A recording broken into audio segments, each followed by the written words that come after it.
Hi, welcome back to A to B's Books. I'm Ryan, and today we will be doing another weekly recap where I let you know everything that I've been reading, watching, any new book releases, and book to screen adaptations. So if that's something that you'd be interested in, keep watching. So I've been reading two books this week. The first is I'll Be Home for Christmas, which is my book club book. And I'm currently 67% of the way through. And I'm really enjoying it. I find the dialogue very cheesy and they use a lot of like therapy speak where it almost feels like every single interaction is like a therapy session. So I just find it like unrealistic and just kind of like uncomfortable sometimes.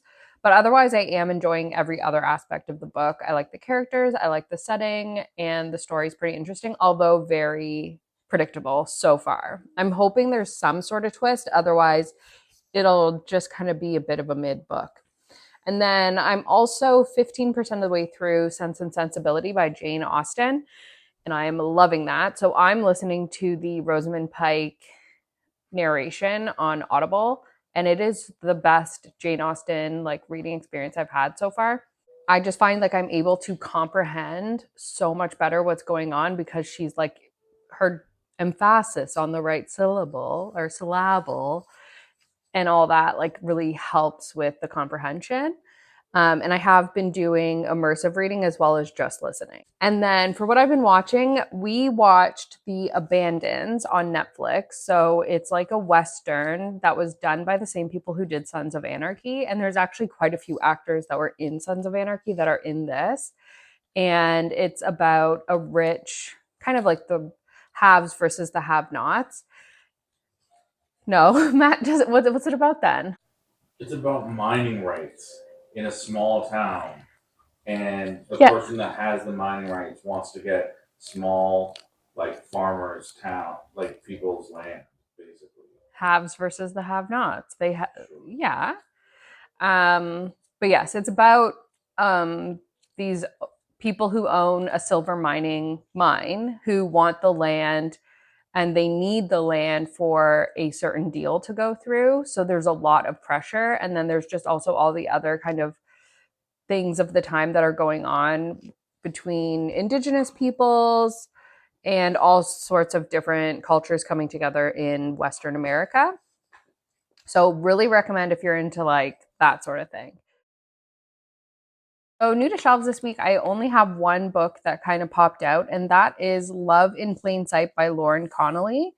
And it will be coming out December 16th. It is just a contemporary romance book where the main character, whose name is Beth, takes flying lessons from her brother's best friend, who she doesn't like him, but obviously she likes him.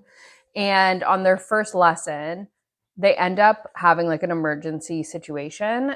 Like, I think they crash land. So he ends up giving her half price flying lessons.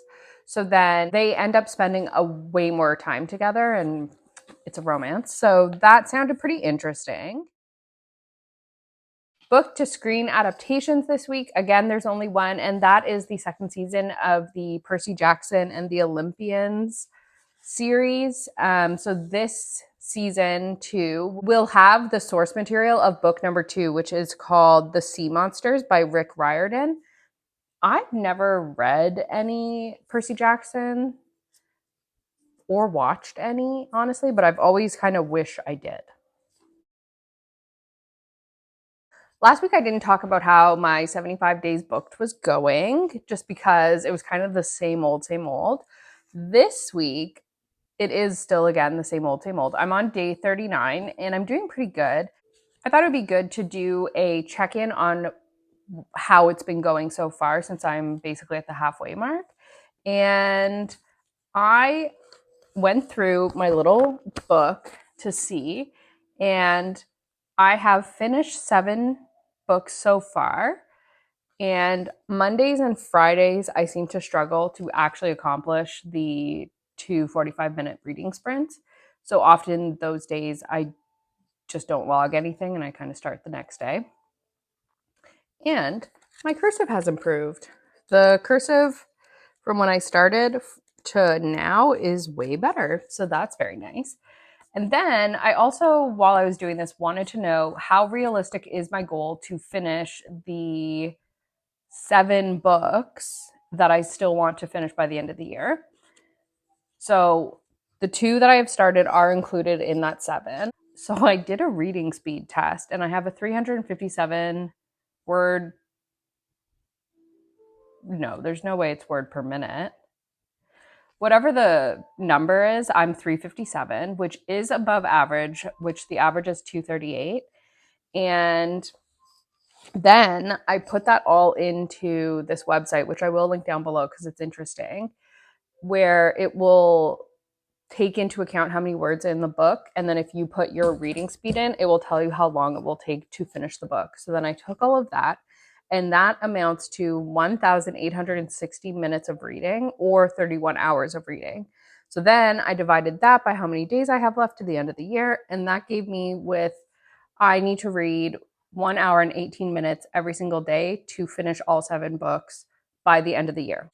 So my question going into it was, is my goal achievable? The answer is yes. I just have to read an hour and 20 minutes basically. So with 75 days booked, I'm good to go with that. So that's very exciting. So I should be able to do it.